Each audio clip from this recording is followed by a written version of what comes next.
Hot Mic is brought to you by Red Wing Shoes of Fargo. Built to last. 3003 Main Avenue, Fargo. Hot Mic with Dom Izzo. Really? Really, Dom? No. I like what Dom's doing. Okay. Dom Izzo. Jeez, come on, Dom. What do you think I am, a magician? Yeah, I'm fired up, Dom. What else could I say? Absolutely. It was great to get on the field, and then Dom came up to me, and I'm trying to walk away from me. I just wanted to enjoy myself out there. Hot Mic. Great job. There's got to be some kind of intelligent question about something.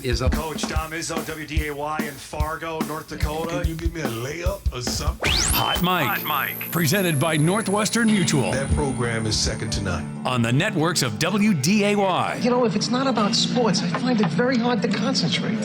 Here's Dom Izzo. Good Thursday morning. We start in Flushing Meadows last night. Twins and Mets playing game 2 of their series. That guy was back. Juan Soto, all $400 million of them. Mets get a lead early on a Francisco Lindor infield hit. Bo Bichette scores. It's 1-0. Twins answer back with Victor Caratini lacing one to center. Trevor Larnach will score. We're tied at 1 through 3.5. Bottom of the inning, Francisco Alvarez up at the plate. The Mets catcher goes into the opposite field, into the gap. Lindor trucking around. You can see he is lumbering around. He barely beats the throw, but he is hurt. You can see there came up lame for the $350 million shortstop for the Mets. It's 2-1 until it isn't. Byron Buxton for the second day in a row homers against the Mets. That was hammered to left and ties the game at 2. Bottom of the 6th. Marcus Semien up.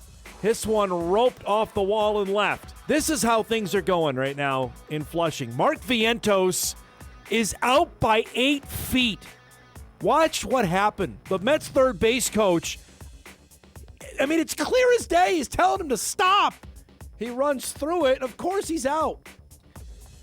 Twins have loaded the bases. Luke Weaver in for the Mets in the top of the 8th. He gets Keyshaw, though, to pop out for a huge out to strand the bases loaded.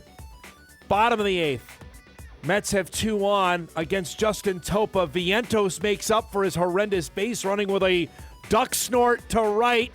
That will score Brett Beatty. The Mets have the lead. The Mets have the lead. Met fans ready to tip cars over in Flushing. They need 3 defensive outs to end the losing streak. Weaver gets Buxton to strike out, and for the first time in 2 weeks, yes, look to the heavens. The Mets win a game. 3-2 to snap a 12-game losing streak. The longest losing streak in 20 years is over. Clay Holmes, a no decision, was really good for New York. Connor Prielipp in his Major League debut, not bad. 4 innings, 4 hits, 2 runs, and struck out 6. He was pretty good at making his Major League debut for Minnesota. Mentioned Buxton hits a home run for the second day in a row.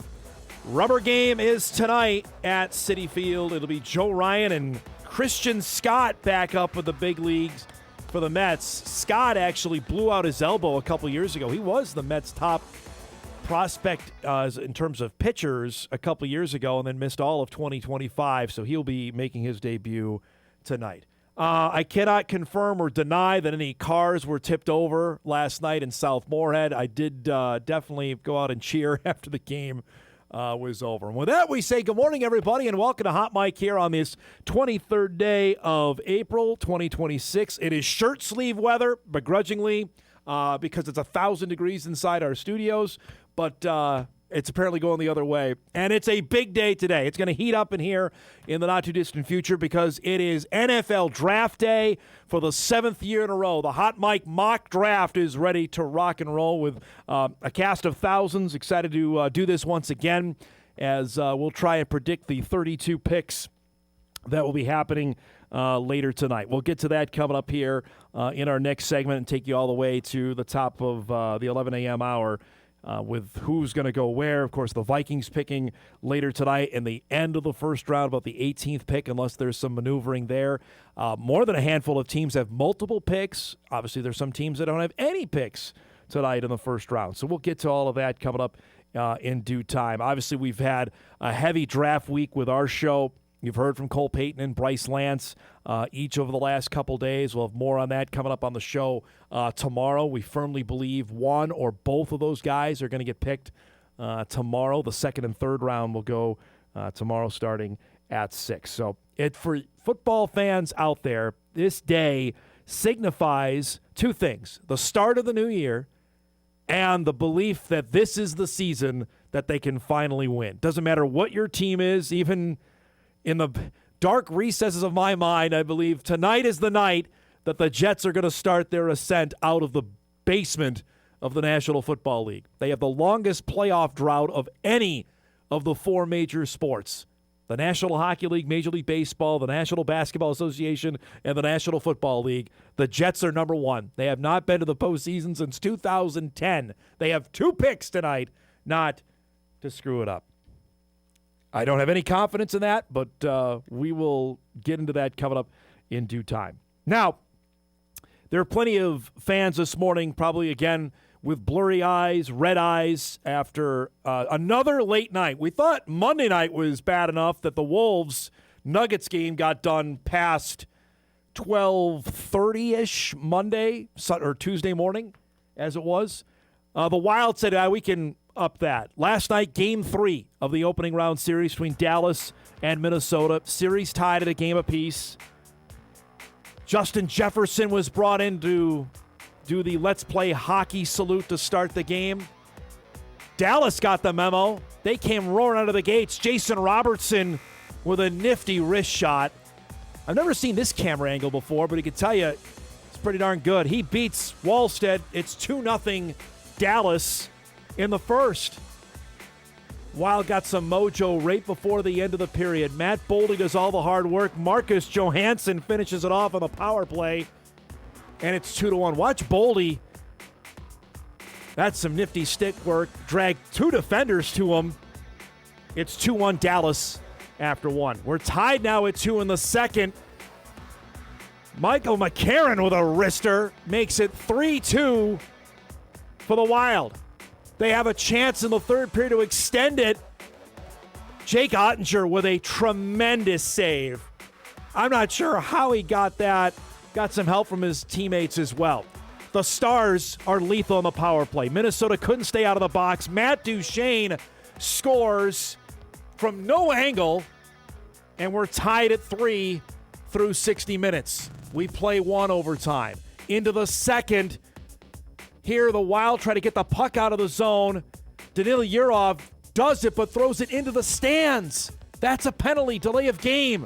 Stars get the power play. Again, what did I say earlier? They're lethal on it. The deflection from Wyatt Johnston, and there's your game winner. Watch again. Johnston with a perfect deflection to beat Jesper Wallstead. And you can see Yurov reaction in the penalty box. The Dallas Stars beat Minnesota 4-3 in double overtime to take a 2-1 lead in the best-of-7 series. Wallstead with 32 saves, but the more important stat, the Wild go 1 of 7 on the power play last night. You're not going to beat Dallas doing that. And last night, the Stars scored 3 power play goals. What do we say about this going into it? Got to stay out of the box. Dallas is absolutely lethal with the power play. They could not do that last night. They paid for it. And now the Stars are up 2-1. Game got done at almost 1 a.m. One of the longest games, if not the longest, in Minnesota Wild history. So, day off today. Day off on Friday. They've got the extra day. The series schedule here. Game 4 will come up on Saturday afternoon inside XL Energy Center. 4:30 start there. Game 5 is slated now for Tuesday. So back-to-back day games here where they're going to have multiple days off. So Saturday afternoon, and then they won't play Game 5 until Tuesday. That's just been set, by the way. That'll be a 7 o'clock start on Tuesday on ESPN2 for Game 5. Just deflating there. They had every opportunity, did Minnesota, to win the game. The Stars kept coming. You cannot keep giving them power plays. The crazy part about this, and most I'll acknowledge as I'd say more than casual hockey viewer and fan, is that the officials last night actually called penalties in overtime. The Wild got 2 power plays in overtime. Typically, I mean, you have to literally cut a guy's arm off to get a penalty called against you once the game goes beyond 60 minutes, because the officials want the players to decide the game. They do not want to get involved, and there were a couple of, frankly, calls in there that maybe should have been that weren't. So Minnesota had its chances in the extra frame and could not finish it off. Dallas does, and now they have an opportunity to really put a stranglehold on this. And how things have changed here. After Game 1, where the Wild wiped Dallas off the face of the earth, it seemed like, when they dominated, here come the Stars and have, I don't know if outplayed the Wild. Minnesota's beaten up here. I mean, they had Boldy left the game last night and came back. Obviously, Matt Zuccarello hasn't played the last couple games after getting elbowed in the head. They need him back. I don't know where Kirill Kaprizov was last night. That was not his best effort. I think that's probably fairly easy to ascertain from watching it. But Kaprizov last night was not involved in the scoring. Plus minus is even. How many shots on goal did he even have last night? Yeah, he had 2 shots last night. That's not what you need from your superstar. And a chance to go up, and because the winners of in series that are tied at 1, the winners of Game 3, I think it's like 67% go on to win the series. And now all the pressure on the Wild to win on Saturday, knowing even if you do that, it becomes best of 3 with 2 of the last 3 going to be in Dallas. So we'll see. Game 4 comes up Saturday. Tonight, we got the draft going on, but don't forget we got Game 3 at Target Center tonight with the Wolves and the Nuggets. We'll feature that before we wrap the show up tonight. It's back on Amazon Prime for game number 3 after Jaden McDaniels called out the entire Denver team. Basically, they can't play any defense. I'll be interested. David Adelman, the head coach of the Nuggets, responded in kind yesterday. So the barbs are being exchanged. It's going to be a lively atmosphere. And it should time out for you Viking fans tonight. Unless the Vikes get crazy and decide to trade either ahead or back, by the time the Vikes pick, it should be time for tip-off at Target Center. So you can watch whoever the Vikings pick and then, bam, hit the Wolves game tonight. Should be electric inside Target Center after what happened Monday night where Minnesota came back from 19 down to beat Denver. We are ready to roll here. We're going to take our first break. When we come back, it is time for the Hot Mic mock draft. Who's getting picked? Where they go? We've assembled the best experts we can find to do it. That's the scene in Pittsburgh later tonight. It'll begin. We come back. The Raiders are on the clock. We're back on Hot Mic after this. All right, welcome back, everybody. We have assembled the finest draft minds that were available from 9 to 11 a.m. this morning. That were available. That's right. That's I had to underline that. We had several that said no. Once Scott, I was banking on Scott Engen to be here. He's the draft guy, right? This is his jam. Like I could see it on First News this morning, and he's catching a flight. He's going on vacation. That's unacceptable. Because his Broncos don't have a pick, I'm assuming? Is that what the deal was? Well, then what's my excuse? Yeah, I know it. You're here early. Yeah. I appreciate you coming in. Well, I went to bed at 4 after the Wild game ended, so I'm dragging, I'll admit. I appreciate you coming in. I appreciate it. Last year you did this from the road because you were in Pier last year. That's right. That your dedication to this is beyond measure. I appreciate that. I watched it back, the segment last year. You and Kyle Strecker were on your way to South Dakota. Right, we didn't know where we were. I was upset Tyler Warren was gone, but I also want to go back to what I said and said Colston Loveland is going to have a better career than Tyler Warren. Wipe that off the board. Wipe it off. It never happened. Tyler Warren was pretty good for your team. Pretty good last year. Colston Loveland wasn't bad for the Bears. But no though. Tyler Warren. Yeah, no Tyler Warren. I'm still trying to remember where you were when you. I'm amazed we got a signal out of that. Though. Yeah, we were some random place in South Dakota. I couldn't tell you where. So your dedication is unquestioned on that. Also, dedication unquestioned to our guy Drew Trafton, back for year 7 of doing this. No, welcome back. Yeah, this is going to be a special one because I think this has the potential to be the absolute just throw it at the wall, see what sticks.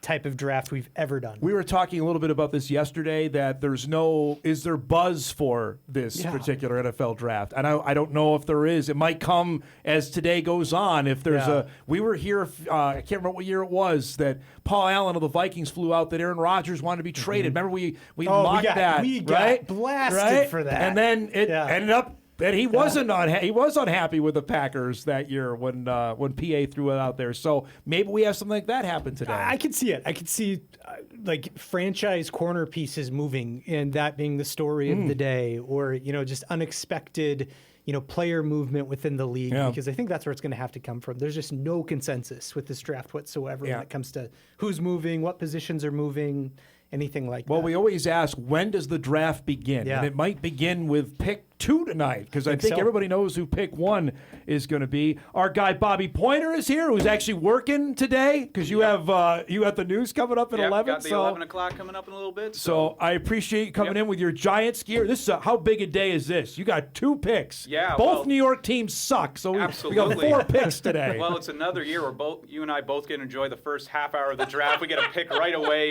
again. But now we have 2 picks. Yeah, trading Dexter Lawrence. Yes. We'll talk more about this later, but in a nutshell, I'll miss him. He's a stud player. Really but good player. At the end of the day, he didn't want to be there. Yep. And there were some questions about, he got injured, all that. Getting the 10th overall pick for him, and now we get to do whatever with that. Yeah. So I'm excited for it. And obviously, if he didn't want to be here, obviously, I guess it just worked out for both teams. And if he returns to form, that's awesome for the Bengals. I have not asked you this. How psyched are you John Harbaugh is the coach of the Giants now? I mean, obviously, he was the number 1 coaching candidate right off the bat as soon as the Ravens let him go, and we got him right away. And that is, we've had a carousel of coaches the past few years, and a lot of that's been, first-time coaches, but nothing wrong with that. But there needs to be more stability, and having a guy that's been a proven winner, a Super Bowl champion, and has been in a steady organization for, I think it was 19 years, something like that. Yeah. And having him, I think that will be a really good foundation, just to build something This here. is it for Joe Shane. This is his job, correct? Is on the line in this draft? I'm shocked he's still here. Yeah. Obviously, they had little stories that he's taking a little bit of a back seat in terms of that Hard Knock show will hang over him forever. I can't with believe, letting Saquon Barkley and how that came out, and then what Saquon did with Philly after that. When he was trying to ration with the owner, it's like, Chicago talked. I don't know what exactly they're talking about. I'm like, why would you say that? Yes.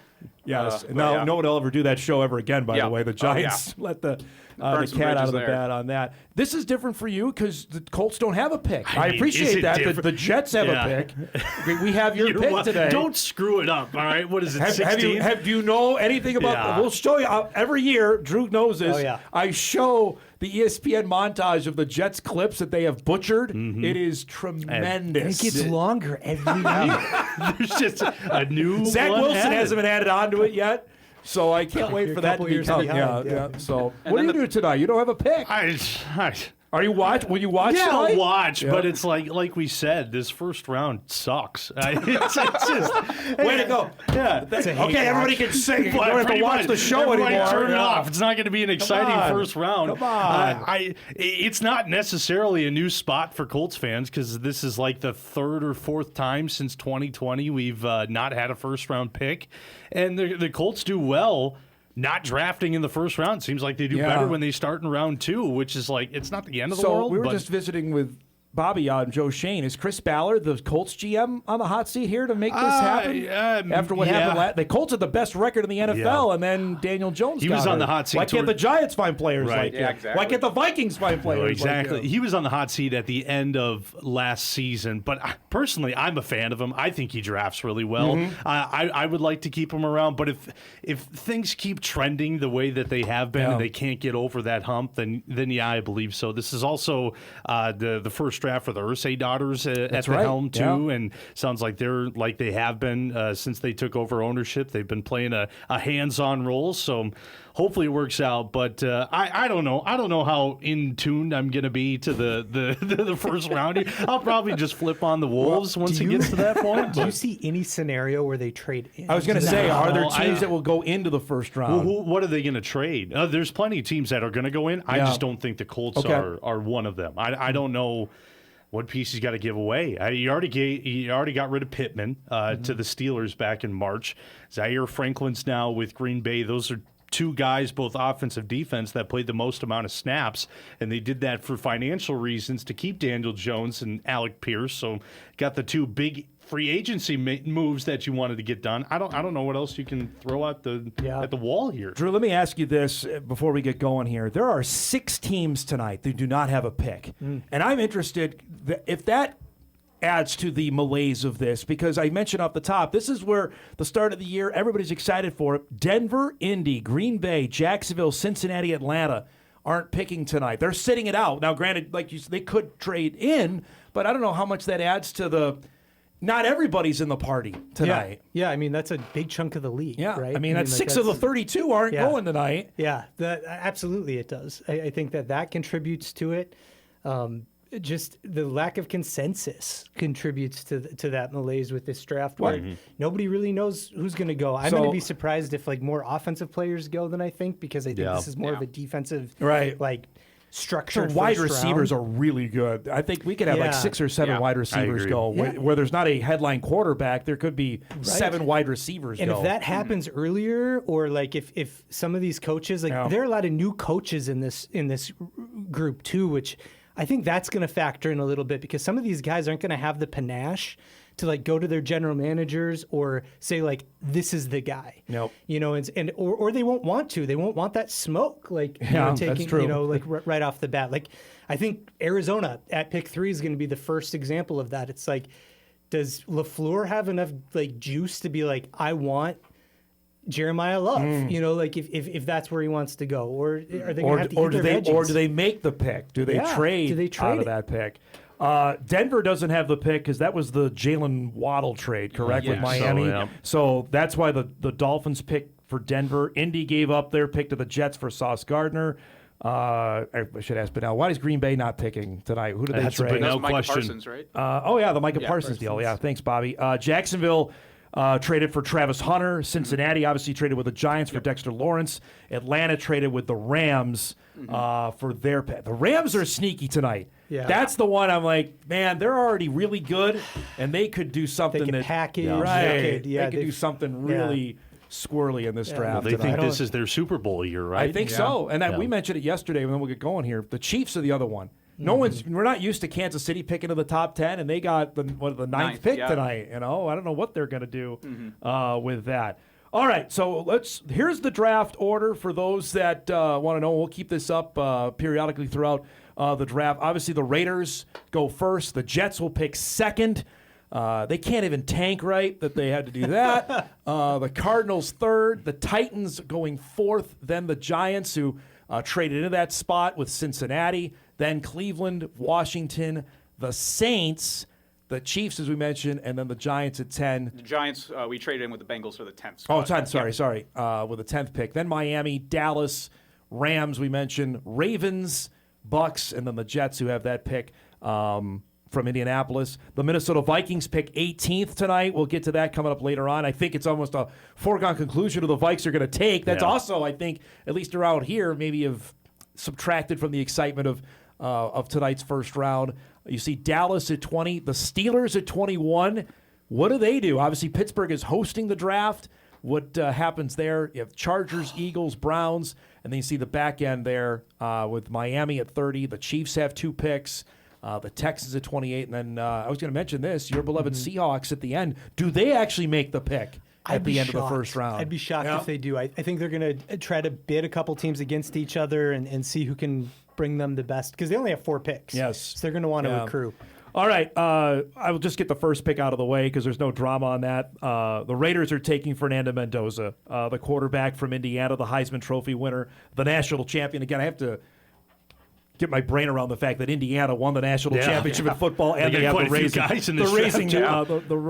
Heisman Trophy winner to him. Mendoza was great, and you look at what he was able to do this past year.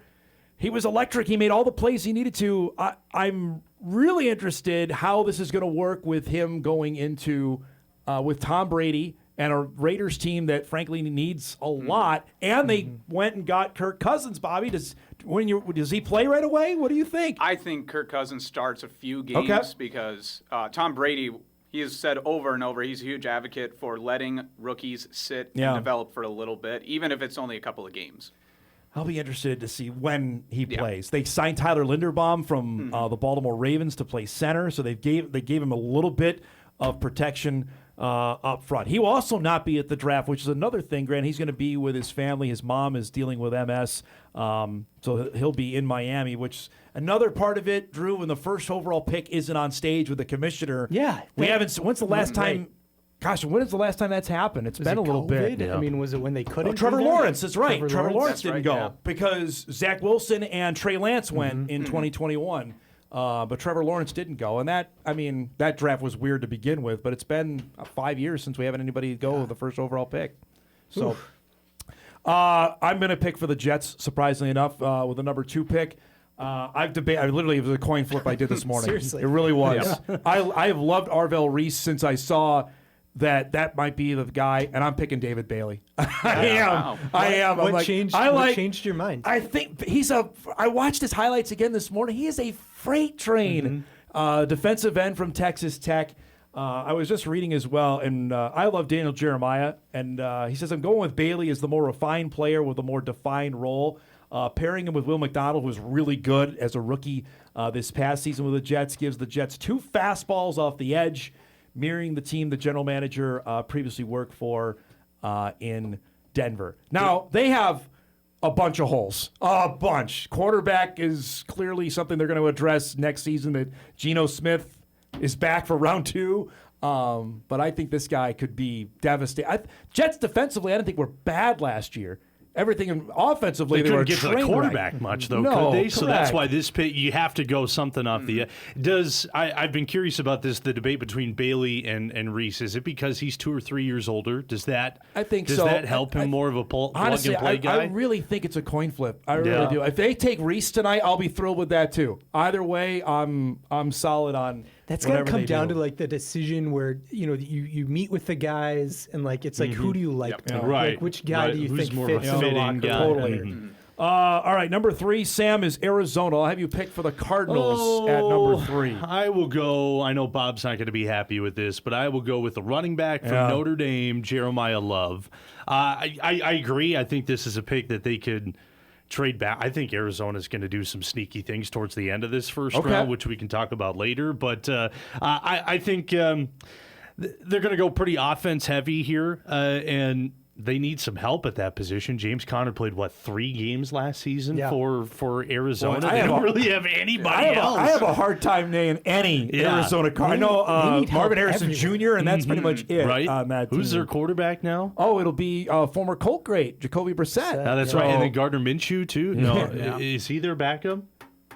He might be. I don't know. Again, that tells you what Arizona is at. If that's the case, so I think they want to go offense, and this is one of the best guys out there. And he's a recognizable name in this first round, which you're not going to get many of. And he was fun to watch at Notre Dame, and of course he was in the Heisman running as well. He finished second in that, and pretty impressive player. So I think Arizona goes with him. You watch him. I mean, he is electric at running the ball. I think he might be the most electric offensive player in the draft, whoever gets him, if the Cardinals use this pick. But I think I'm of the point where this is where the draft starts. Does Arizona make this pick, or do they trade it to somebody else? I don't think they should make it. I think that they have plenty of holes. They need so much that moving back makes so much sense. Yeah. This is without a doubt the most rebuild year of rebuild years, because your division has the defending Super Bowl champs, the team that they faced, the Rams, that arguably could have even beaten the Patriots more of just their red zone defense against the Patriots, or offense against the Patriots. And the 49ers. And the 49ers that were a couple injuries away from,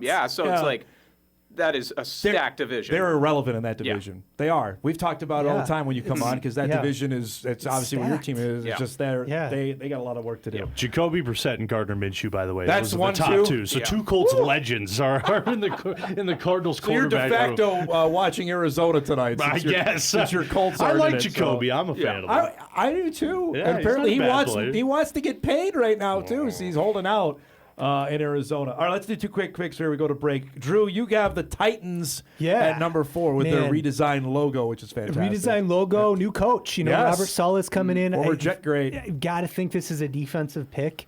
The question is, I think, does he go with the middle of the defense or does he set the edge? And with Reese sitting there, that's a juicy pick. But I am going to take a note on that anonymous GM who said that throw positional value out the window. I'm going to go Sonny Styles, linebacker. Which Ohio State guy do you want at this point? Yeah, exactly. It's like one of OSU. So there's a potential Ohio State could have 4 guys in the top 10, which is outrageous. The defense is crazy. Sonny Styles is a really, really good player. It goes without saying what he brings. You watch his highlight reel is just fantastic. We got a little bit of that now where he goes out and he makes plays, and he's a total disruptor. And again, Tennessee, you watch his highlight reel here. I mean, he's going out on the edge and tackling guys. And he can get there. Making plays. Right? I mean, he can get there. Kay Klubnik thought he scored a touchdown that play, and then he ain't going anywhere. He got brought down on the edge. Tennessee needs a lot of help, and this would be certainly a guy that could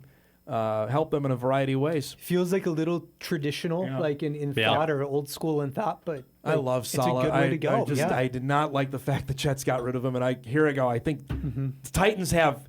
It would not be surprising either if they go and get Jeremiah Love. Yeah, compare him with Cam Ward. Dable would love him. Right? Yeah. So if you have Cam Ward and holy because cow. Arizona could go with Arvell Reese. Correct. Because at this point where we're talking now, Reese is sliding more, which is not a surprising slide, but he's going to happen to somebody. Yes. Somebody that we're not expecting is going to slip out of the top 10. I can see the Cardinals just trading out that spot too. Just they have so much to fill. And then try to get a truck haul of picks out of it. So if that's the case, you're running to the podium and taking Reese then at 5 if this comes to pass? Yeah, I was thinking of Caleb Downs, but if Reese is right there. Now, I will say, before the Dexter Lawrence trade, there was a lot of talk about wide receivers here, but we have the luxury now of waiting a little bit to get that wide receiver.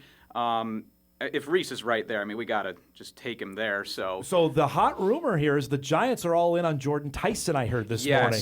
They the USC wide receiver. Yeah, they went down to Arizona with him. They had dinner with him. They love that guy.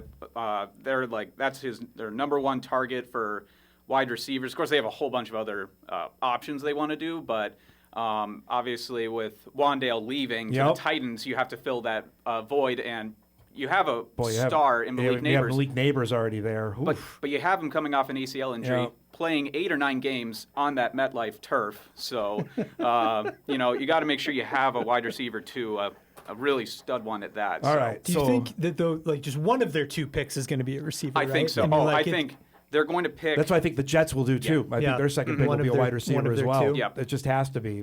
With the amount of Reese, if that comes to pass, they'll be back-to-back Ohio State guys. Also, do they trade Kayvon Thibodeau though if they take Reese? So after the Dexter Lawrence trade, there were rumors about that, but apparently, as of recently, they're not too keen on trading him away. So I don't know about that. I mean, having both those guys would be awesome. Well, you took Abdul Carter last year, right? And you have Brian Burns still, right? And Giants got to. Why are the Giants bad? Well, it's because when that defense is good, but when the offense goes 3 and out over and over and over, they relied on Jackson Dart. And Jackson Dart is Scadaboo to do something. Right, and Jackson Dart is consistently in the concussion tent. Yes, and Scadaboo broke his leg. I mean, and then they tell Dart, you should go back out there, and I'm like, I don't think you should be walking right now. That was a video of Brian Dable going into the tent. Scadaboo going terrible. in there too. And then a couple weeks later, when they were having that meltdown, I don't know if it was the Broncos game, but it was one of the meltdown games. I think it was against the Bears or something like that. But I was just watching a dead man walking. Yeah, right. I'm like, yes, you're trying to get that. You're trying to get Dart back out on that field. No, it's over. All right, let's break. That's the first 5 picks. We'll come back. We'll do picks 6 through 10 as the Hot Mic mock draft is underway. We're back on WDAY Extra right after this. Welcome back, everybody. The Hot Mic mock draft, 7th annual underway. The first 5 picks are in the books. Fernando Mendoza, David Bailey, Jeremiah Love, Sonny Styles, Arvell Reese, the last one to the Giants. Back with us with Sam Goetzinger, Drew Trafton, Bobby Poynter joining us. Bobby's got to get going to actually, forecast the weather, which is slightly more important than what we're talking about today. How many often do you actually get that when you're out? People come up to me asking about the weather and whatnot. It's at Course Plus a lot. Really? Of all places. Is that where you get And it's like besieged? the one place where it's like, I enjoy talking to people, but if I'm like in the middle of lifting, it's like, okay, fine, I'll have a conversation with you. They're nice. They're very nice people, obviously. Poll question is out here, and I'm interested for you guys to answer as well. You can vote at Hot Mic WDAY on Twitter. What network will you watch the draft on tonight? Will you watch it on ESPN, on NFL Network, or ABC? I know I will. I always watch it on ESPN because I will watch it with Mel. I do not like Mike Greenberg.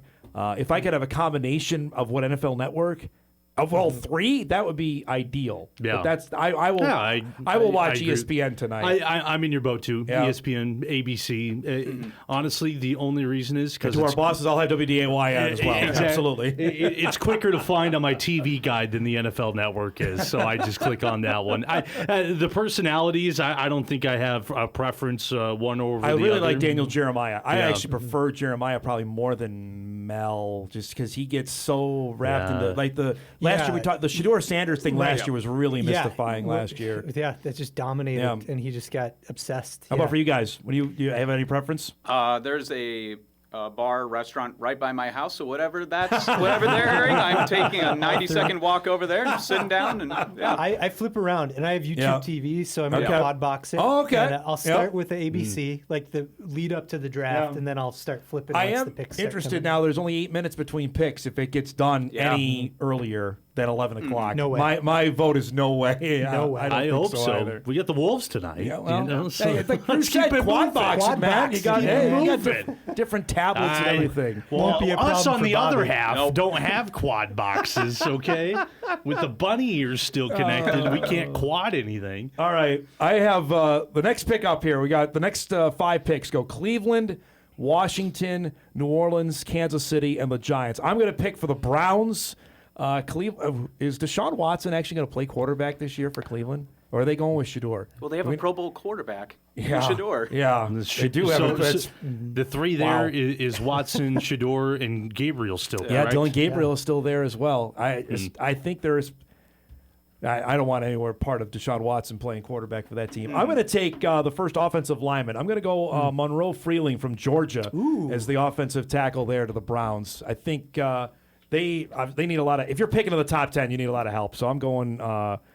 I think this is and you mentioned this before we started, Sam. This is a good offensive tackle draft, which again doesn't add to the buzz of what's going on. And they all seem cookie cutter. I think you could have gone with 5 other names in that spot, and it would have been the same. I was going to say, like, there's no consensus on who's the best. Who's tackle. the best? There's no generational talent in this group. I've never seen a team night and day difference between that offense and defense. So whatever they do, it's got to be offense. Sam, you have the Commanders. Yes. After their quarterback, Jaden Daniels, got hurt last year. I'll start by prefacing this. If Sonny Styles is there at 7, they're going to go with him. Okay. From what I've seen everywhere is that Sonny Styles has been their number one guy up on the boards. But since he's gone in our mock-up, I sent a text out to our friend Logan Campbell last night. Diehard Commanders fan. And asked, what does Washington need? And she told me, quote, I couldn't name half of the first-round players. And we need somebody. Well, she's not alone in that again. Yeah. Right. And then she said, we need someone in the secondary. So I will go Caleb Downs, the safety from Ohio State. You just crushed Bobby again. Yeah, just because he's available, I think he'll Ohio go State player. He'll go top 10. So that's what I'll pick. See, I think there are some Viking fans in this delusional world that he somehow gets there. There's no way he's going to be there. No way. You watch Caleb Downs' highlight reel. I mean, I was watching it again this morning. It's really, really good. But again, like positional value, like toss it out. You know, like you wouldn't think like in a typical draft that a safety would go top 10 unless they're like generational. I mean, maybe he is, but that's early. Well, and there's a world too where Downs could go higher. Correct. Totally. Absolutely, there is. Absolutely. Is there a chance the Giants would do that at 5? I've seen many mock drafts, like 90% of them have Downs in one of those 2 spots, and I don't see him, regardless, making it out of the top 10. Yeah, he's really good there. You see number 2. That'd be the 3rd separate Ohio State player taken there. Drew, you're up with the Saints, who last I checked still need lots of offensive help. They do, but I don't think that's where they're going here. Really? I don't. Really? No, I think they might go edge. I think they might take Reuben Baines. Reuben Bain? Just because it's like there are 3 edge guys that like people have been debating about in this class, and I don't think unless you trade back in, you're going to get a top shelf guy there. They need so much. Like let's just go with that. Although it is weird that we haven't had a receiver taken yet. No. Right. I thought this was going to be the spot for it. Yeah. Because who are the Saints receivers? Chris Olave, but he's always hurt. And that's about it. I couldn't even tell you who else is the Saints I'll look it up for you. Because I'm looking at Field Yates, his mock has him take the Saints taking Jordan Tyson there from Arizona State. Tyson, Carnell Tate, one of those guys. But I think who do they have at wide receiver? Devon Veely, Mason Tipton, Bub Means, Kevin Austin Jr. These are the Saints' legitimate wide receivers. Trey Palmer. This isn't like the Louisville, what's their name in the UFL? That's not their lineup. This is the Saints. My God. You got Bub Means coming off the outside. These are names if I'm desperate on the waiver wire in fantasy. Just scrolling down. It just strikes me as a much better defensive draft. And you just take the best player available at this point when you need that much. So Reuben Bain is Drew's pick for the Saints at number 8. Bobby, you got the next 2, and then you got to get out of here. Here are the Chiefs at 9. Yeah. What does Kansas City do here? So they are not normally in this position. And my hot take, I think, tonight, let's see if I'm completely wrong. I think they trade up. They're going to try and trade up like with the Cardinals or something. Really? I don't know. Maybe just try and fully capitalize on being here. But since we're just here at 9, I think they take the tackle from Miami, Francis. How do you say his last name? Maligoa? Is that Maligoa? As I believe, Maligoa. Yep. So that's a good pick there. Yeah, just get a good trench piece. They have to protect Mahomes. Yeah. Mahomes has gotten hurt each of the last 2 years. Yeah. So they also need somebody to throw the ball to as well. Is it? Do they do that at 9? That again, that's to Bobby's point there. They have a couple of options there. You got to protect Mahomes. him though. You still have him, and he's going to be good for I suppose they do have a pick later in the first round too. 5 to 6 years. He actually caught a touchdown this year as well. He is a large individual. I think that's a really good pick that Kansas City does. Can you imagine a scenario where the Giants are sitting there at 10 and no receiver's been taken? Right. And they Yeah, I'm looking at it right now. Just take your pick. Yeah, that's pretty cool. I mean, like in that something weird's going to happen in the first 10 picks that we're not expecting. Yeah. Someone's going to drop down. What do you got then for the Giants at 10? So I just want to preface this. Obviously, the Chiefs need a receiver. I was not having them skip Carnell Tate so the Giants could take him. I legitimately think they would take the tackle, but the Giants, they're taking Carnell Tate here.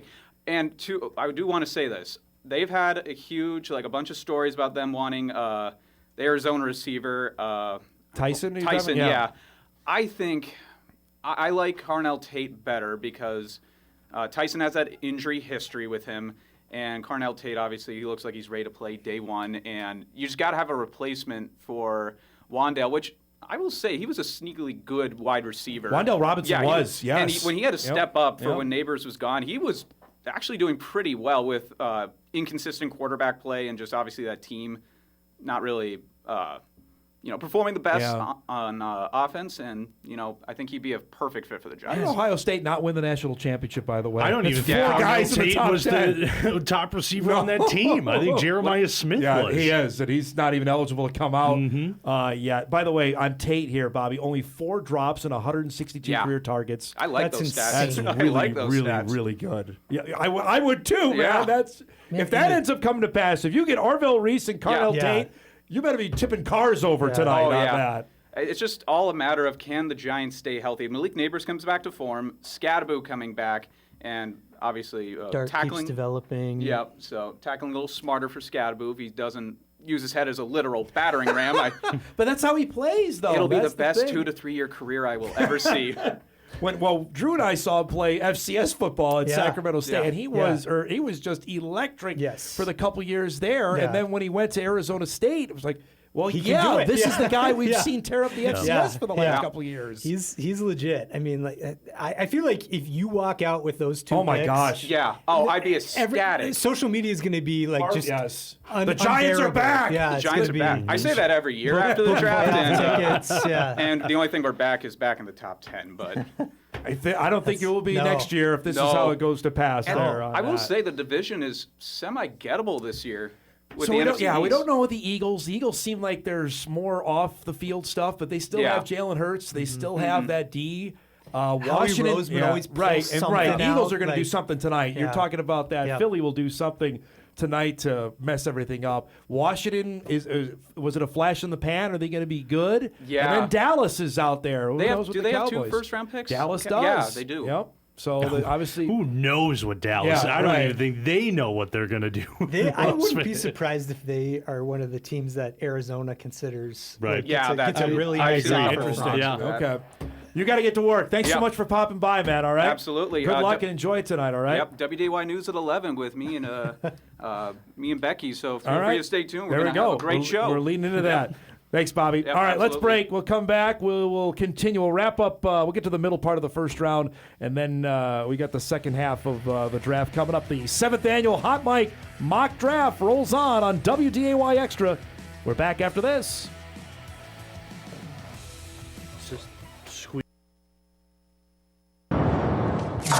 Johnny Lamb Jones, wide receiver, Texas. I think it's a good selection, but a very surprising one. UCLA running back, Freeman McNeil. As a season ticket holder of the Jets, I'm going to boo. Jets take the first-round selection, quarterback, Ken O'Brien of California Davis. Everybody said if Marino was going to be around at that time, they'd take Marino. Obviously, the Jets know something that, the people up here don't. New York Jets first-round selection, fullback, Roger Vick, Texas A&M. New York Jets first-round choice, Jeff Lageman, linebacker, Virginia. It's obvious to me right now that the Jets just don't understand what the draft's all about. The New York Jets select Blair Thomas, running back, Penn State.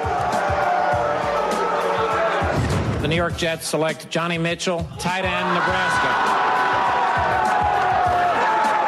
So New York becomes tight end.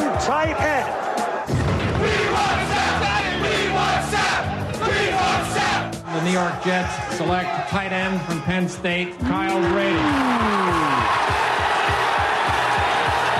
Ladies and gentlemen, our first real upset, I think, at this point in the draft. Oh, it is a tradition unlike any other. There it is. It's a one shining moment. What do you make of that, my man? That was the first time I've seen that. There are some doozies that were in there. I really enjoyed that. Ken O'Brien. That was Ken funny. O'Brien was. They left Dan Marino on the board. The editing on the Warren Sapp bit there, phenomenal. Taking a fullback in the first round. Yes, I love that one guy's response. The Jets know something that everybody else doesn't know. bleeping year. They had a stretch, I'm telling you right now, was just unbelievable. Unbelievable. But I will say, because we got to go to break here, we'll start the second hour. 2006. Here, and there's DeBrickashaw Ferguson was really good. Yeah. Nick Mangold, Hall of Famer for the Jets. Then they went to Darrelle Revis, who is an actual Pro Football Hall of Famer. Mm-hmm. They have been okay. Yep. But that was 20 years ago. 20. What have you done with me lately? It's been a while. My goodness. All right. We'll break. We come back. We'll start the second hour, and we will rip through the rest of this mock draft on a NFL Draft Thursday. We're back after this. This is Hot Mike. Hot Mike. On the networks of WDAY. Here's Dom Izzo.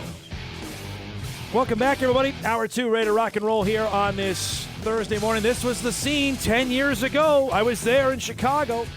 Carson Wentz selected the number 2 overall pick in the 2016 NFL Draft, became the highest drafted FCS player of all time. Of course, went on and nearly won the MVP in 2017.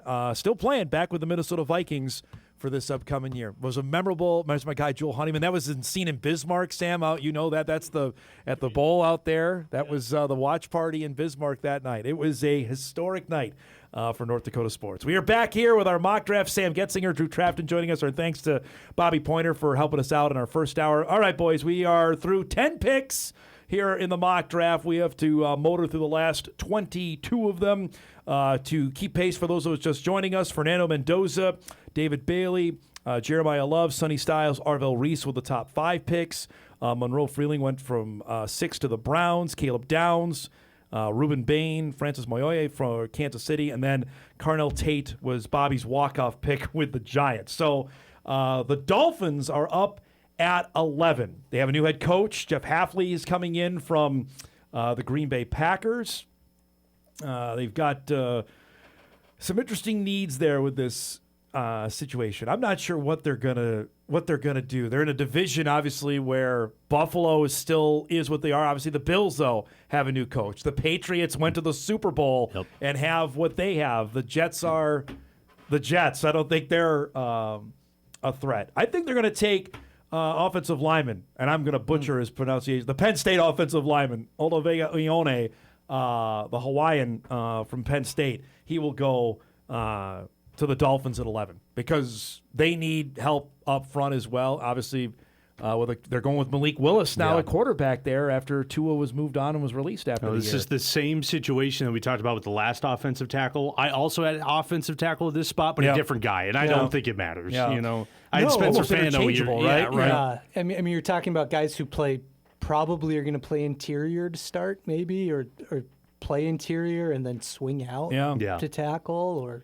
I mean, it's so weird. Like, I mean, everybody talks about arm measurements, right? Like that's the thing with tackles, and all these guys have T-Rex arms apparently for the most part. So don't want that. No. All right, Sam. Dallas is up. You've got the Cowboys number 12. Was looking at this one. I strongly think because they have 2 picks in the first round, if I'm not mistaken. I think they package those and try to move up. I think that's something that Mr. Jones would want to do. But if they do stick at 12, I would go with cornerback as a need they want to address. I couldn't name a current Dallas cornerback right now since Diggs isn't there they anymore. left Trayvon Diggs go, right? So I'll go Mansour Delane from LSU. Okay. I think he's one of the better ones available, and it sounds like he could go anywhere from inside the top 10 to this spot here at 12 if Dallas is still Your there. guy Field Yates has exactly picked that for the Cowboys at 12, so you are a great NFL draft mind. Well, that's I what might he's have stole there. that from Field Yates. I mean, Dallas is interesting. Yeah, they always are. You mentioned up the first hour. I think they move up and go for another guy like Sonny Styles or something like that, or try to get Arvell Reese if they can really get up there. I don't know.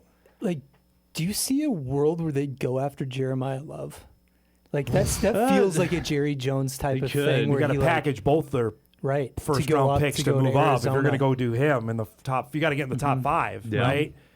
Probably move to 3, you're thinking, with the Cardinals? Boy, that's a pricey move. There's also some really good wide receivers still there. Is that a potential? I know their wide receiver room isn't really a big question mark at the moment. With George Pickens, right, they just said they're not going to sign him. Right. Yeah, that might be an intriguing pick there. Tyson is still there, if I'm not mistaken. How many wide receivers we have? Just one so far, Yeah. which I don't foresee that actually happening. No, I took I took New Orleans probably should have taken a wide receiver, but I just like with the positional value there, the edge guys that are there. But teams are going to do that too, though. Teams are going to pick, are going to also, but are going to help their own team. You can wait on out, wide receiver for a little bit in this draft. All right, I always do this to you. It's a tradition that you pick the Rams because you're a Seahawks. I figure that's the best punishment.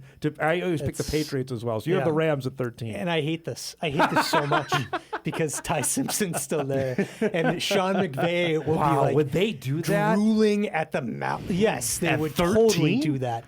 Really? Yes, absolutely. It'd be Stafford's replacement, huh? Yeah. Oh no, not Ty Simpson. I'm sorry, I meant the receiver. I was saying, if they went Ty Simpson at 13. They could later because they have another pick. Yes. You know what? I'll go Mekhi Lemon. Here. Okay. USC wide receiver. Yes, I hate this that they're going to do this, but they'll do it. They'll they've got Mekhi Puka. Lemon. They'd have this guy. They'd have Devontae.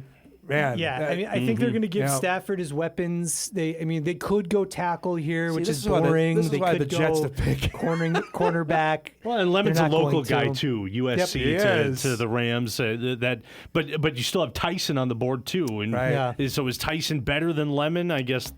What does the pre-draft interviews and workouts say about that? He won the Biletnikoff Award for the nation's best wide receiver. Tough and fierce, he's described. 2025, tied for the nation lead in 2 categories. Receptions of 15-plus yards, 31 of them, and games of at least 150 receiving yards. He had 4 of those. I think that's what McVay likes. He's looking at. You're looking at yak monsters. You're looking.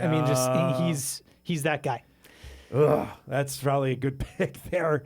See, you're in tune with your most fierce rival. That's why I do that. Dislike that so much. All right, the Ravens are up next at 14. I'm not going to overthink this one. Okay. I think they're just Spencer Fano's still out there. Tackle. I think just grab the tackle that's there. On my list, he's like the first tackle that I think would go. I agree. Is Fano, and so and they need line. New coach. Protect Lamar Jackson. Well, just based off of everything I've read, it seems like there's no solidified thing for the Ravens at this spot. No one knows after losing what they're Linderbaum as well. Fano's a monster for Utah. That is, Utah's got a couple guys. They in this draft on the offensive line. They have 2 offensive linemen they could go. Fano's a good enough player. There's no such thing as too much offensive line depth. Especially Fano was an offensive tackle throughout college, but some evaluators say they believe he has the goods to play any of the 5 positions, to lending your point where, hey, the Ravens need help anywhere, and they just lost their all-world center in Linderbaum. Maybe he's the guy. Yeah, that's the message. No such thing as too much depth. Yeah. All right, I'm going to pick for Tampa here at 15, and Tampa reminds me a lot of Minnesota here, that they won enough games to just kind of be in that, when you're picking this part, You're not bad, but you weren't great. And obviously, we know our guy Cody Mauch got hurt last season. Mike Evans gone. I'm really interested in what they do. I think they're going to add a piece for Baker Mayfield. I'm going to have to take Kenyon Sadiq here. I'm going to take Sadiq, the tight end of Oregon. I want the Vikings to take Sadiq, but he's not going to be unless the Vikes make a move and try and get up. I almost considered him for the Rams. I think that's where he could start. That's where his window opens up. I think he's strong on the Ravens, or the Ravens are strong on him. Because they have Andrews right now and really nobody behind him. So if he's there, I think that's a good pick. So many teams are going 12 personnel, 13 personnel sets. He ran a 4.39 at the combine. This guy can tight end. He is unbelievably talented. You watch this highlight reel. He's leaping over guys. Yeah, he is scary. All right, so I'm going to take Kenyon Sadiq there for the tight end from Oregon, going to Tampa Bay with the 15th overall pick. I will stay because the Jets have the 16th pick, and they took defense in the first pick when we took David Bailey, number 2. Jordan Tyson sitting there. I think the Jets are going to go take Jordan Tyson. I was just saying, which wide receiver do you want? I want Tyson or Amar Cooper, who could go in this first round at some point. I think Tyson's more flashy, which is typically what the Jets will succumb to. Look at Zach Wilson, because he was flashy throughout the pre-draft process. Mitchell's going to work out for you guys? Yeah. He did catch a long touchdown for us. He did. In the Colts trade. I like Tyson. For some reason, and Drew knows this, being the NFL draft guru that he is, there's always a player that blows up late. There's some guy that gets steam 2 days before the draft. Yep. Tyson is that guy right now. Yeah. Over the last couple days, and Bobby was talking about it in the first hour. Just rocketing up. They just, I mean, Garrett Wilson's just sitting there rotting away. If we pair him with this guy, then you've got something. Granted, you got to get the ball to him. I think Geno can throw still the deep ball that they could, with Breece Hall, give him some protection.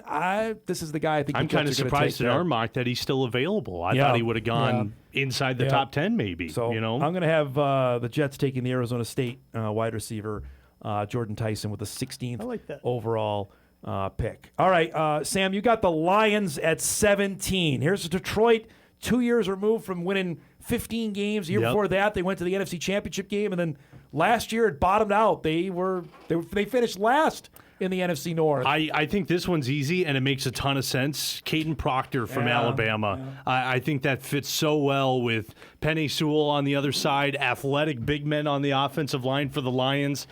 Taylor Decker, they got to replace him. Yeah. So I think Proctor fits right in. God, he's a mountain of a man. Huge guy. He had a great combine and pro day, too. Seems like the best out of anybody. 6'7", 352. That'll get the job done. The Lions can move. He can move. That feels like such a Dan Campbell pick. Right, like, doesn't it? That's why I feel like that's a good Montgomery moved out, right? They let David Montgomery go, correct? He's not back. So it's Jahmyr Gibbs is the guy last year after kind of splitting time over the last couple. Again, Detroit still feels like they're loaded for bear, but then I look at Gibbs and Pacheco. Okay, I look at the Packers obviously are good. The Bears are good. We think the Vikes are still going to be relevant. That I don't. You said it yesterday. It's a 2-year window. It may have already closed on the Lions already. Yeah, which right. Is, remarkable. I'll pick for the Vikes here, and here's the slam dunk. It's Thieneman. Yeah, it has to be. This is like the one. If we knew Mendoza at 1, it's Thieneman at 18. To the Vikings. Well, you need somebody to replace Harrison Smith, don't you? Is Harrison Smith not playing? We don't know that. It's not official yet that he's not. But whether it's this year or if it's the year after, you need a guy. You need a guy there, and he seems like the best available. He's so rangy. Right. He's good. He's good. I like the Coy Parrish deal. Yes. Those two are similar, I guess. You know, obviously Thieneman is older and more seasoned and experienced, but Coy can be very similar to this guy. And working with Brian Flores, I mean, this guy's already a ball. You can see from his time prior to coming to Oregon at Purdue, he's a ball hawker. He can go out there and take it away. The Vikes defense is already pretty impressive on that front. I'm interested in what they do with Jonathan Grenard if they trade him sometime this weekend. But I'd take Thieneman there for the Vikings out of Oregon with the 18th pick.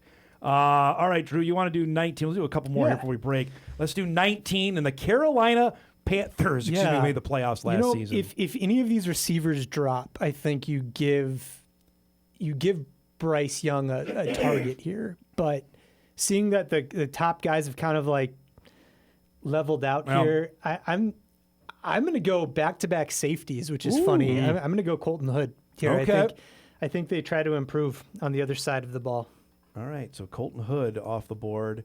They definitely need targets at some point. They do. They absolutely do. I just like the value here, and like I don't think they'll be able to address that position. Right, because they have Ted McMillan and Xavier Legette. I think tight end would be more of a concern for them. Yep. So if Sadiq is still there, Sadiq's then he would be the slam dunk, right? Yeah, like if Lemon's still there's Tyson still like on the board somehow, which he won't be, but like I could see them going receiver tight end, but secondary here is something that they could go on. Corner from Tennessee. Carolina's intriguing. Like Bryce Young seems like he figured it out last year at quarterback for Carolina. And Canales is like, I mean, he proved it. He's like, and he was the quarterback whisperer when he got hired for that job, and he's shown that I can do this. And that he'd probably like to give Bryce Young a weapon, but I just don't see it here. Like, for the value. All right, let's do one more and we'll break here. Sam, you can do Dallas again. This is the pick they got from Micah Parsons at the 20th overall selection. I think they go edge in this spot. Keldrick Folk from Auburn, 6'6", 276 pounds.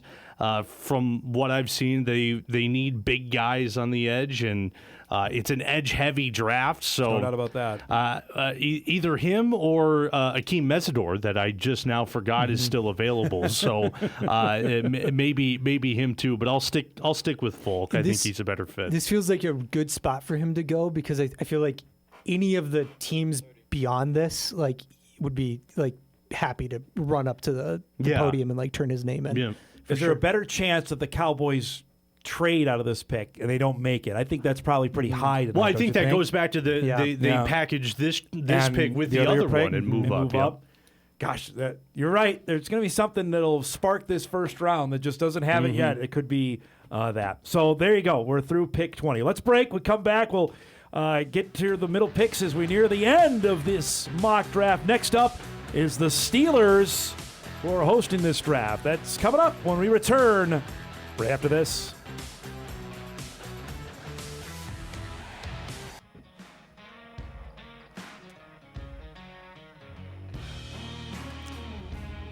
Welcome back, everybody.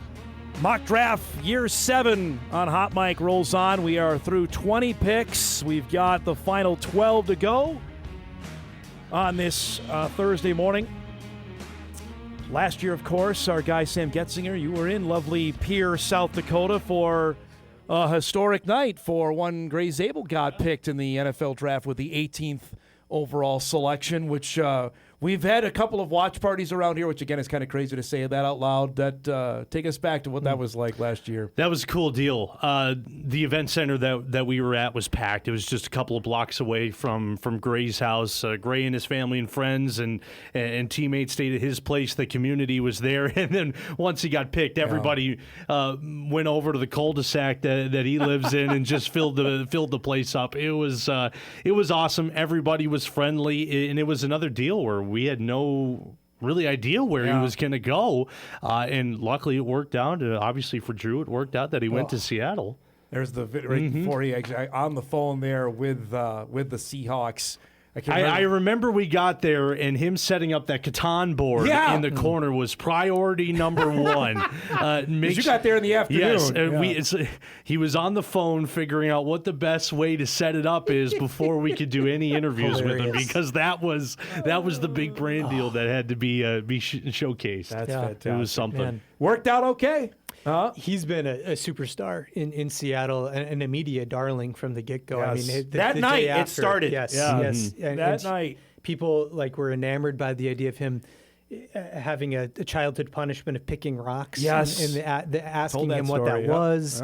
The bush light thing right off the bat, saying he was going to hammer some bush lights, and that he did that after the Super Bowl as well. And that's continued to this day. Yesterday, the Seahawks did a whole social media video series, with off-season training, centered around Gray Zabel.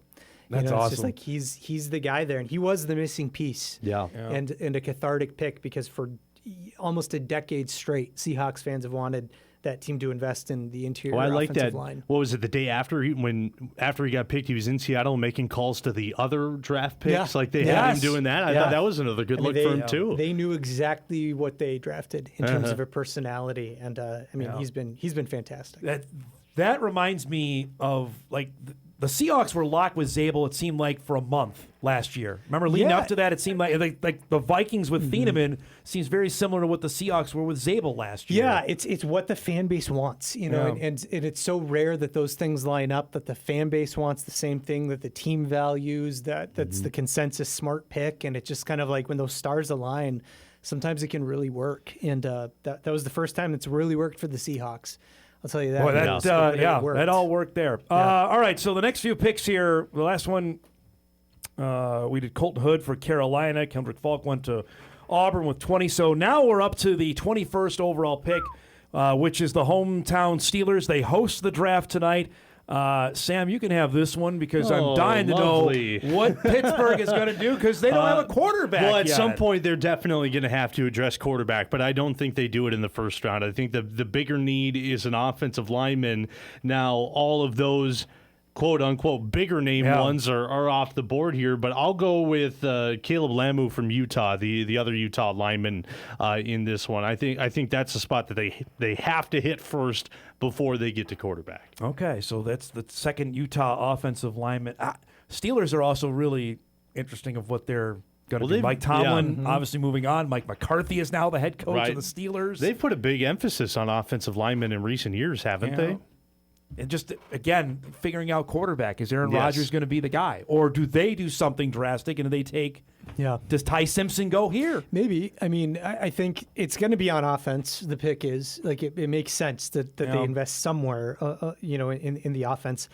I just don't see McCarthy having, like, I mean, can you imagine spending your first pick as the head coach on a not controversial quarterback? I'd say it's controversial. Is he going to go in the first round? I mean, like, he seems like a guy who you move into like pick 32, 31 for. Is Will Howard just completely out of the picture there then? Because they just got him last year. Yeah, I think so. I think teams are now more willing to just burn it on quarterbacks and say we could take a guy in the third or fourth round. That's not going to prohibit us from taking a guy in the first round. That's just so much capital to spend on a quarterback at this phase of the game who's not going to be playing. How many starts does he have? 15?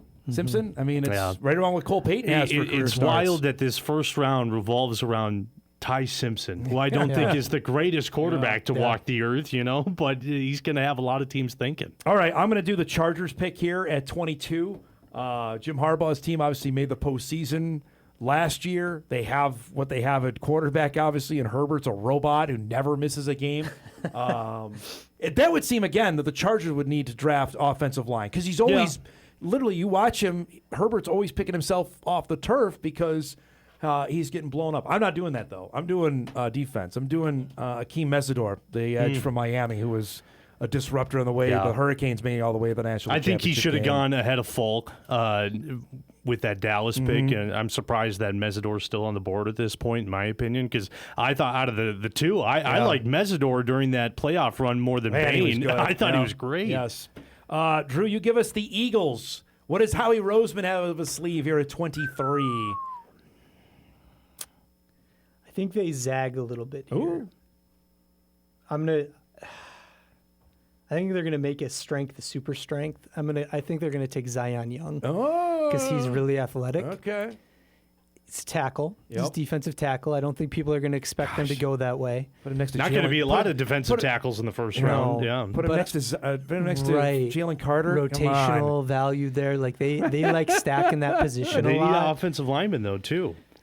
Yeah, I just think that's ran out a little bit here. Yeah, like, I do. I think it's just like I don't know, and I'm taking some risks in this round because I just don't think teams are going to value the players the way that. Yep. I mean, since there is no consensus, I think we could see some surprises. I think he could go really early. I think I'm going to go Zion Young. Okay. I'll pick for the Browns. I have both Browns picks. That's gross. So in the first time, I had them take an offensive lineman, Monroe Freeland, the offensive lineman from Georgia. I'm going to have him again on offense. Bobby's right on the spot on this. Defensively, they're rock solid. They need to address offense. Have to get a weapon. Denzel Boston's still there. I'm taking him, the wide receiver out of Washington, to give another threat on the outside for a team that badly needs some offensive weaponry there. I like Boston out of Washington. 20 receiving touchdowns, only 3 drops, so nearly 200 targets, 6'4", 212. You see his ability to go up and get it. He's a playmaker. I like him there. Is it bad that part of me is just like, man, that's a shame? It's like he's going to Cleveland? It's like his talent's going to be like just wasted like that. And that's. Well, I think even with him off the board, in my opinion, there's still 2 wide receivers that I like better than the rest of them. I like the Cooper. Omar You're Cooper. You're a big Omar Cooper guy. I think Casey Concepcion. I'm saying his last, he is my favorite wide receiver in this class. That's what I'm saying. There could be 6 or 7 that are going to get drafted. And by the way, on the local side of that, the more wide receivers that get picked in the first round bumps up Bryce Lance to go earlier in the draft than maybe some anticipate. So I'll go Boston with the Browns at 24.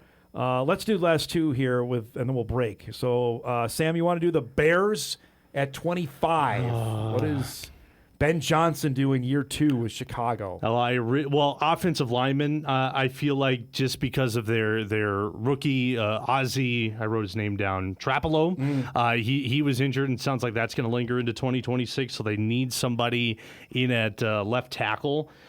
But like Drew said, we're kind of picking through the tackles here pretty good. There's one guy left that's been gaining a lot of steam. That's Max Iannacher from Arizona State. Okay. I think they'll go that way to try and fill that hole for a little bit, even though they just got this Aussie guy last year. And there are certain mocks that have him like 5 picks earlier than this. Yeah. So for the guy you just picked out of Arizona State. Drew, you get us to break here with Buffalo. What do the Bills do the first year for Joe Brady now as head coach in Buffalo? I think they don't overthink this, and they go for a receiver here. I think this is where Omar Cooper comes off. Omar Cooper in that one? Mm-hmm. Yeah, he feels like a Buffalo receiver, like a good target for Josh Allen. Like Josh Allen will be able to find him. The Indiana wide receiver had 13 touchdowns from Fernando Mendoza this past year. ESPN had him mocked at 27, so 1 pick later than what the Bills are going to do at 26 here. So there's the last pick there before we break with Omar Cooper. Indiana going to the Buffalo Bills. All right, we'll break. We're into the final half hour of the show. We'll come back and wrap up the mock draft with the last 6 picks. Niners, Texans, Chiefs, Dolphins, Pats, and Drew Seahawks. We'll do that when we come back.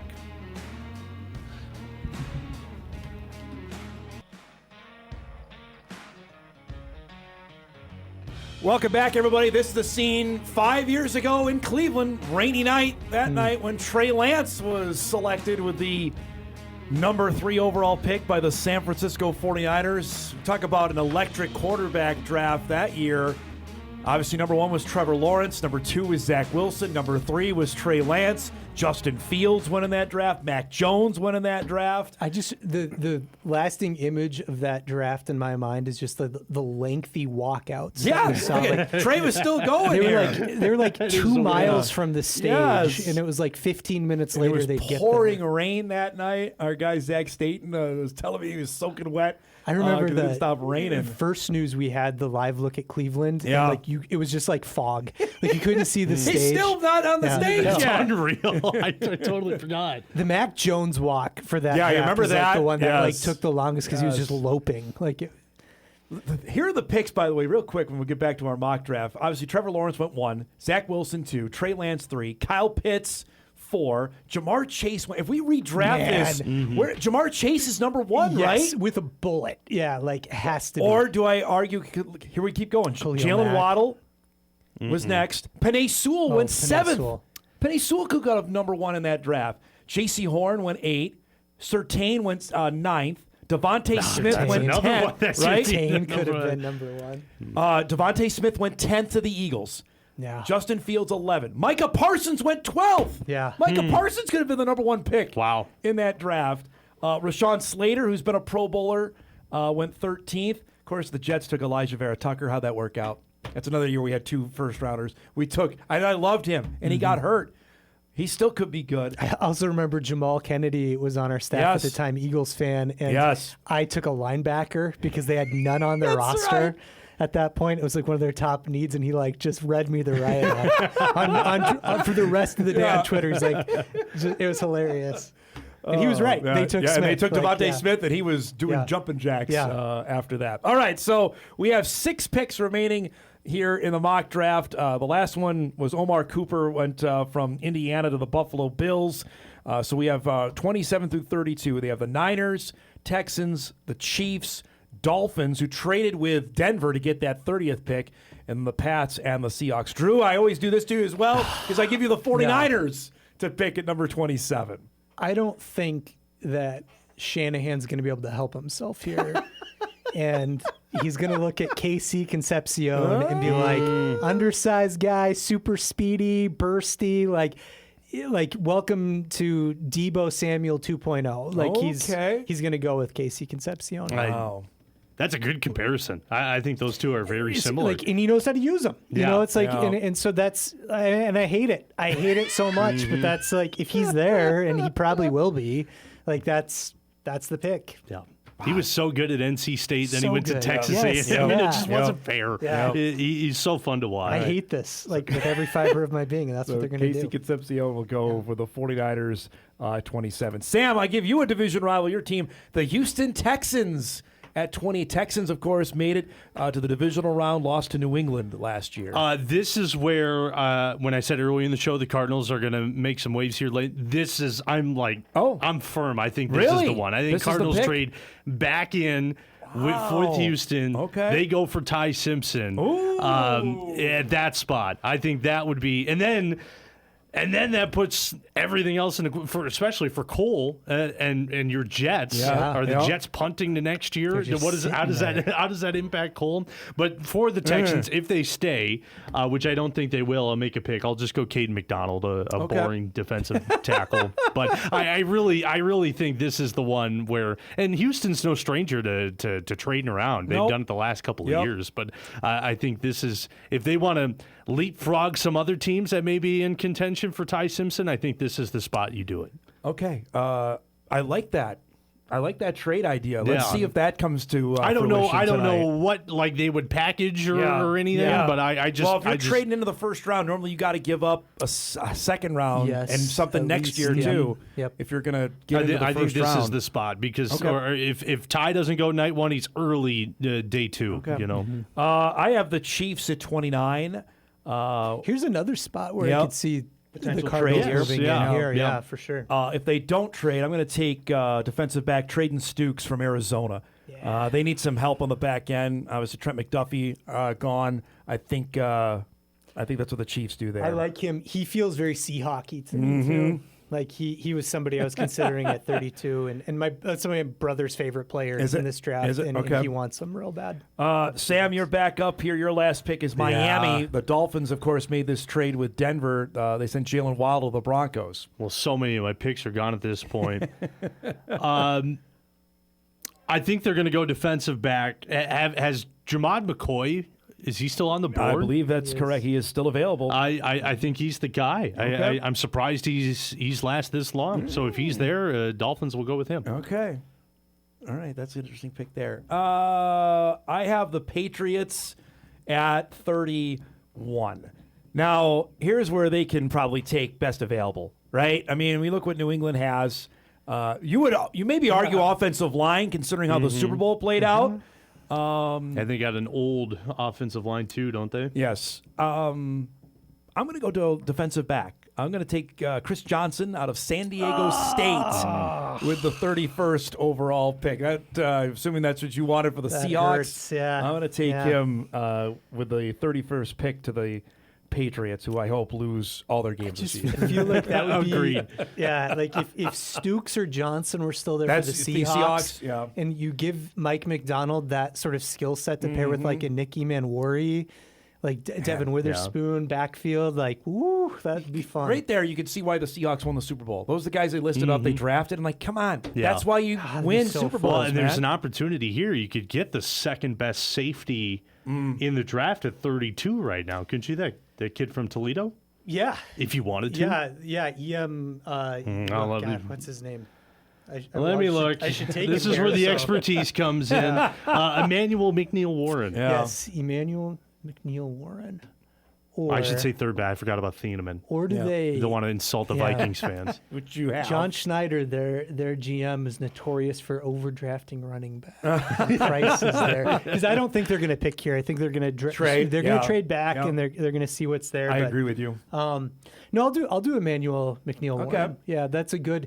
He's rangy too. You know, like, and he can fill that kind of multi-purpose role in the backfield. So that's who the Seahawks will pick with the 32nd. I'd be super happy with that if they ended up with I mean, to go off of your point of pairing it with the talent you already have, So that would mean, at least with our draft, one quarterback. Ty Simpson would not go in the first round of the NFL draft. I mean, somebody's probably going to move up to that 29-30 range or 27-32 range, and do it just to get that fifth-year option. Yeah, right. On him, like if you believe in the guy, like you want him to have that option. This reminds me, if you guys remember, of the Daniel Jones draft. Remember when the Giants went up and drafted him, and that became a huge story that they took him in the top 10. If this doesn't happen, if he doesn't get picked, that's going to be all like the Shedeur Sanders thing last year became a freight train all the way to Saturday. If Ty Simpson doesn't go, watch that, because he plays at Alabama, and Orlovsky's already been out there on the limb saying he's the best guy. Watch that be the runaway story of the night. And it would be, but he's going to go right away in the second round. Right. Yeah, I don't think he and his team can be that surprised if he doesn't go in the first round, but I would say the Jets and the Cardinals have the top 2 picks of the second round. The Jets aren't going to take him. Arizona. What happens though with Cole Payton if like say he does get picked early? Say like somebody Simpson like the does, Rams go for him, like, and really early. Like we're talking like first half of the first round, which I don't think is projected. But what if? I'd say Cole's opportunity moves certainly up on day 2. That maybe he's not waiting very long on Friday. No, I mean, don't. Are we talking? I know he's hearing day 2, but like, is there a scenario where at the end of this round, like all of a sudden, like that the team's moving up? I don't think so. No, I think Friday's certainly more in play than I thought at the start of the week. I thought for certain it was going to be Saturday morning, early in the day on the round 4. When he said it on your show, I didn't believe it. But now that I'm starting to see the scenarios play out, I believe it. And if this comes to pass, anything close to it, then that certainly can be the case. And the reason I bring that up is because, and this could totally be agent smoke, and it probably is, but we heard a report last night that Carson Beck is like thinking that he's going to get taken earlier. And if he's thinking, like, if that creates some sort of like domino effect and it pushes guys a little bit more than we think, and people like this quarterback class a little bit more than we think, that could, I don't know. All right, boys, we have made it to the end again. This was a blast. I always love doing this. And what do we think? Will this? Colts didn't have a pick, so it was whatever. It should be fun. It was good. I'm excited tonight to see what unfolds. I think I don't think we're extremely far off on any. How many think we get right here? What's the under/over? I'm going. I think since it's such a weird year, I'm setting it at 7.5. Yeah, I'm just thinking the same number. 7.5. I'll take the same thing. I'll take the under on that. Under? Yeah, because under 7.5. I think it's more like 5 this year. Just because it's so we know weird. We got one right. Mendoza definitely is going 1, and I think we got the Vikings pick right at. So that's 18. 2. I think the Jets, I think they take Bailey probably just because that's what we're hearing. I think they do too. I think Thieneman is almost a lock on Minnesota. There's so many moves though too that I think you have to factor in.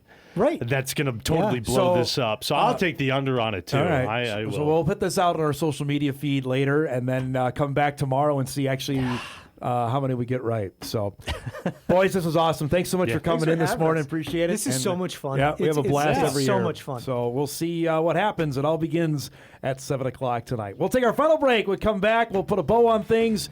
Get you ready for a pretty good Sports Thursday. Hot Mic wraps right after this.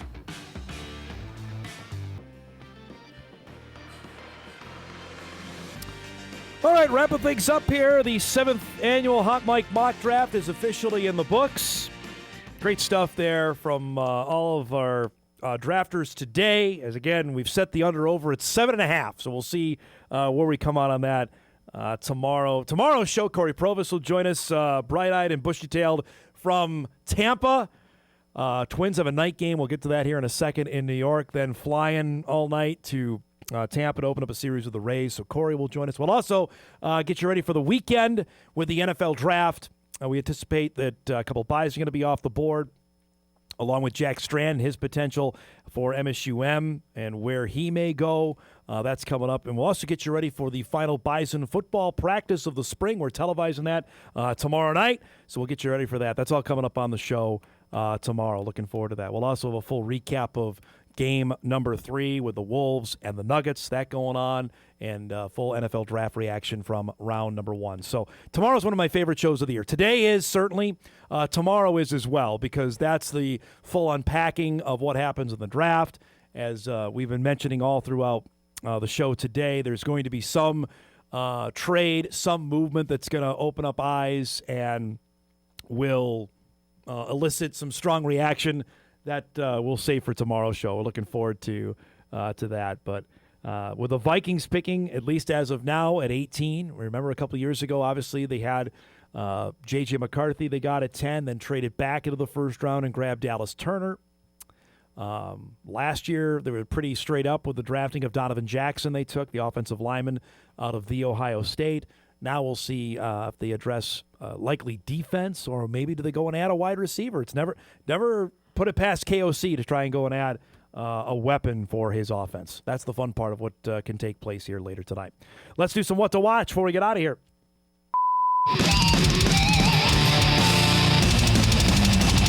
All right, What to Watch brought to us by our great friends at Northwestern Mutual. Okay, NFL Draft tonight, 7 o'clock on WDAY. Our poll question today was off, what are you going to watch? And overwhelmingly, people said ESPN. ABC came in second, with the NFL Network at third. So we'll see. I'll browse a little bit of everything tonight, but likely I'm going to stay on ESPN with ABC up on my tablet until the Wolves game begins for that. So we'll see.